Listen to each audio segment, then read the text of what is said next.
Good morning, students. I am Dr. H.S. Kumawat, Assistant Professor, Department of ABST, SPC Government College Ajmer.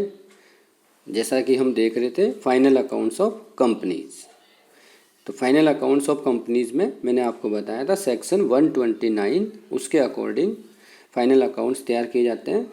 और final accounts means financial statements of companies, और ये final accounts हम बनाएंगे according to companies act 2013। Section 129 of companies act 2013 में schedule 3 में format दे रखी है, format of balance sheet and format of profit and loss. उस फॉर्मेट के अकॉर्डिंग ही हम बनाएंगे। ये मैंने आपको पहले ही बताया था। शेड्यूल 3 पार्ट 1 में दे रखा है फॉर्मेट ऑफ बैलेंस शीट, और पार्ट 2 में दे रखा है format of statement of profit and loss. तो schedule 3 of companies act 2013 section 129, इसमें कैसे प्रिपरेशन करेंगे हम फाइनेंशियल स्टेटमेंट्स, उसमें 2 पार्ट्स में बता रखा है, division 1 and division 2 according to requirements. Division 1 में दे रखा है, now the financial statements of companies whose financial statements are required to comply with the company's accounting standards rules 2006 must follow general instructions for preparation of balance sheet and statement of profit and loss of a company prescribed in the principal act। और division 2 में दे रखा है, financial statements for a company whose financial statements are drawn up in compliance of the company's Indian accounting standards, IND-AS आपने सुना होगा, Indian accounting standards rules 2015 must follow general instructions for preparation of financial statements of a company required to comply with IND-AS means Indian accounting standards.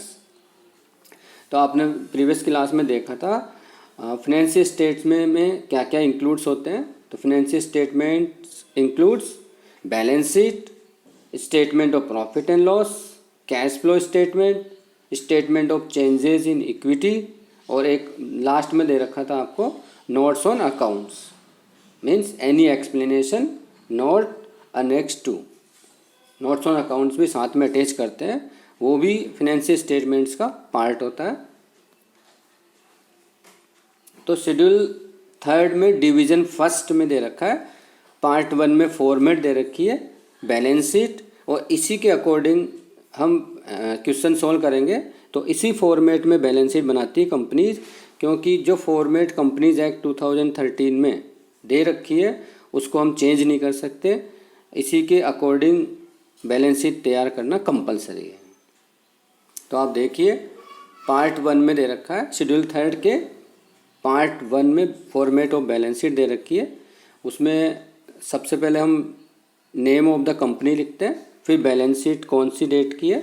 तो balance sheet 31 मार्च को बनाते हैं final accounts, तो 31 मार्च और जो भी ईयर है, और फिर rupees according to data in lakhs में हो सकता है, इन करोड्स में हो सकता है, जैसा कंपनी चाहती है।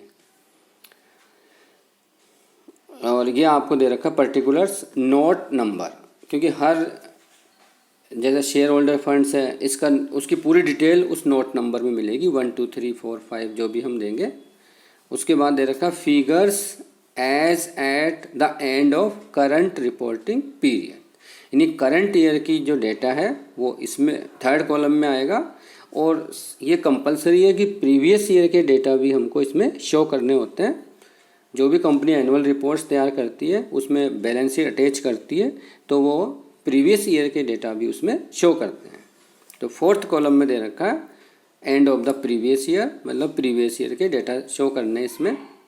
तो फर्स्ट दे रखा इक्विटी एंड लायबिलिटीज़, इक्विटी और लायबिलिटीज़ दोनों मिला के इसमें शो करते हैं। इक्विटी आप जानते ही हैं, share holders funds, reserve and surplus, इनको इक्विटीज़ बोलते हैं। और लायबिलिटीज़ में आता है non current liabilities, current liabilities, ये सब लाइबिलिटीज़ का पार्ट है। तो इक्विटी और लाइबिलिटीज़ इसमें शो करेंगे, जिसमें फर्स्ट में दे रखा है share holders funds. Share holder funds में क्या क्या शो करेंगे? Share capital, reserve and surplus, money received against share warrants. Share warrants के अगेंस्ट में यदि कोई मनी रिसीव हो जाती है वो भी शेयर होल्डर फंड्स में शो करते हैं। सेकंड है share application money pending allotment, जो अभी अलॉटमेंट पेंडिंग है उससे related share application money. Next is non current liabilities, जो लाइबिलिटीज करंट नहीं है मतलब लॉन्ग टर्म है, तो वो इसमें शो करेंगे। इसमें देखिए आप, long term borrowings, defer tax liabilities. Defer tax liability होती है जैसे हम टैक्स को डेफर कर देते हैं नेक्स्ट टाइम के लिए, तो उसको बोलते हैं defer tax liabilities. Next is other long term liabilities, जो ऊपर शो नहीं हो रही लॉन्ग टर्म बोरोइंग्स में, लाइबिलिटीज में, वो other long term liabilities C part में शो करेंगे। And long term provisions, provisions जो मोर देन 1 ईयर्स के लिए होते हैं लॉन्ग टर्म, वो यहाँ शो करेंगे। And the fourth point is current liabilities, जो जिसका पेमेंट विद इन 1 ईयर करना होता है उसको हम करंट लाइबिलिटीज़ बोलते हैं। करंट लाइबिलिटीज़ में शो करेंगे short term borrowings, trade payables, जैसा आपने BRBP पढ़ा ना, तो बिल्स पेबल्स यहाँ शो करेंगे, उसको बोलते हैं trade payables. Other current liabilities जिनका पेमेंट विद इन 1 ईयर करना होता है उसको यहाँ शो करेंगे। एंड शॉर्ट टर्म प्रोविजंस, जो प्रोविजंस 1 ईयर के लिए बनाते हैं हम, उनको यहाँ शो करेंगे करंट लाइबिलिटीज़ में। फिर इनका टोटल करेंगे तो ये आपका आ जाएगा equity and liabilities. Next part बना रखा है सेकंड पार्ट असेट्स। असेट्स को 2 पार्ट्स में डिवाइड कर रखा है, नॉन करंट असेट्स और करंट असेट्स। तो नॉन करंट असेट्स मतलब जो करंट असेट्स नहीं है, it means fix assets and other assets जो करंट असेट्स नहीं है। तो ए पॉइंट में दे रखा है फिक्स्ड असेट्स, जो हो सकती है टेंजिबल असेट्स हो सकती है, इनटेंजिबल हो सकती है, और कैपिटल WIP। कैपिटल WIP होता है यदि कोई कंपनी में बिल्डिंग बन रही है और वह कंप्लीट नहीं हुई, तो वो बिल्डिंग कंप्लीट नहीं हुई तो फिक्स असेट्स तो बनी नहीं, पर वह इन प्रोसेस है तो उसको हम कैपिटलाइज करते हैं। आपने 11th में रेवेन्यू और कैपिटल एक्सपेंडिचर की स्टडी की थी, तो जिस एक्सपेंडिचर को हमको कैपिटलाइज करना है और वो अभी कंप्लीट तो हुआ नहीं, तो उनको हम कैपिटल WIP यानी work in progress, capital work in progress में लिखेंगे। Next is intangible assets under development, ऐसी कोई इनटेंजिबल असेट्स है जो अभी डेवलपमेंट में है, तो उसको यहाँ शो करेंगे। B point is non current investments, investments जो करंट नहीं है।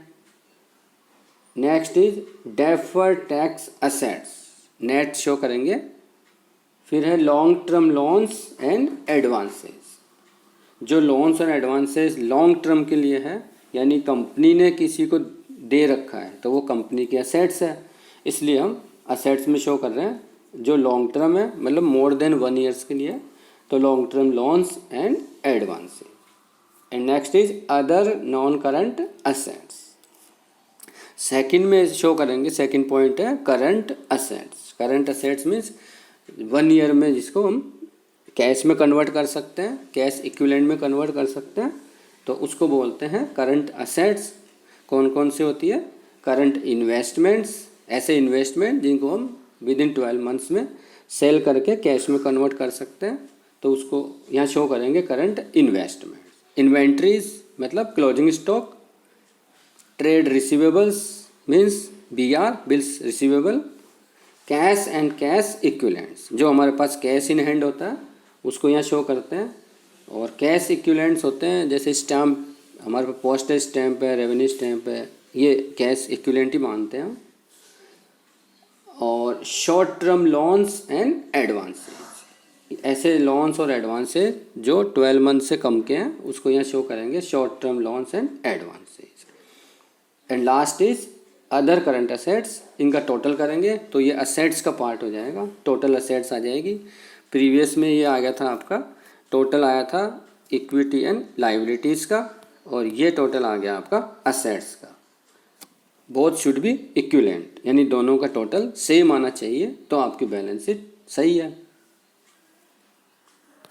Thank you.